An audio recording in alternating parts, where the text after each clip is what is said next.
तुमने ये तो सुना होगा कि हमारा यूनिवर्स लगातार एक्सपैंड कर रहा है, पर ये बात वैज्ञानिकों को पता कैसे चली? स्पेस डिलीवरी बॉय जुगनू को एक पार्सल 100 बिलियन किलोमीटर दूर इस लाल तारे के पास वाले प्लेनेट पे ले जाना है। जुगनू, इसमें दादाजी की दवाइयाँ हैं, इसे जल्द से जल्द उनके पास पहुंचाना है, इसलिए मैं तुम्हें अपना स्पेसशिप देता हूँ। ये 50% स्पीड ऑफ लाइट से चल सकता है। 50%? मेरा वाला तो 10% भी नहीं चलता। अब तुम चिंता मत करो, समझो पार्सल पहुंच गया। एक और बात, स्पेसशिप स्पीड पकड़ने में टाइम लगाता है, इसलिए फुल स्पीड पकड़ने के बाद इसे बीच में मत रोकना, वरना तुम्हारी यात्रा में कुछ और दिन बढ़ जाएंगे। जुगनू ने स्पेसशिप को लाल तारे पे लॉक किया और निकल गया।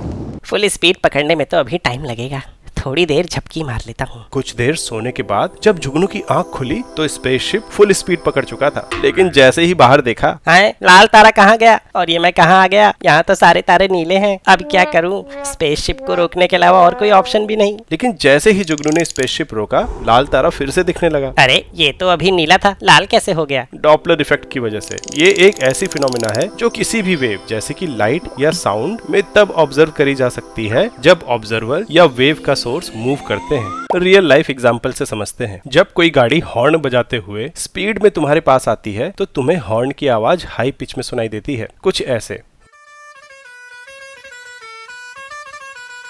वहीं जब ये तुमसे दूर जाती है तो हॉर्न की आवाज लो पिच में बदल जाती है, कुछ ऐसे। ये इसलिए होता है क्योंकि जब वेव का सोर्स, जो कि यहाँ गाड़ी का हॉर्न है, साउंड वेव की डायरेक्शन में मूव करता है तो सेम डायरेक्शन में चलने की वजह से जो नई वेव्स बनती हैं वो पिछली वेव्स के और करीब बन जाती हैं। इससे ऑब्जर्वर के लिए वेव की फ्रीक्वेंसी बढ़ जाती है और इसी वजह से पिच हाई लगती है। वहीं जब गाड़ी साउंड वेव्स की उल्टी डायरेक्शन में जाती है तो वेव्स एक दूसरे से दूर बनती हैं और फ्रीक्वेंसी कम यानी पिच लो हो जाती है। ये इफेक्ट ऑब्जर्वर के मूव करने पे भी देखा जा सकता है। अगर ऑब्जर्वर वेव सोर्स की डायरेक्शन में मूव करेगा तो फ्रीक्वेंसी हाई होगी और सोर्स के अपोजिट मूव करने पे लो।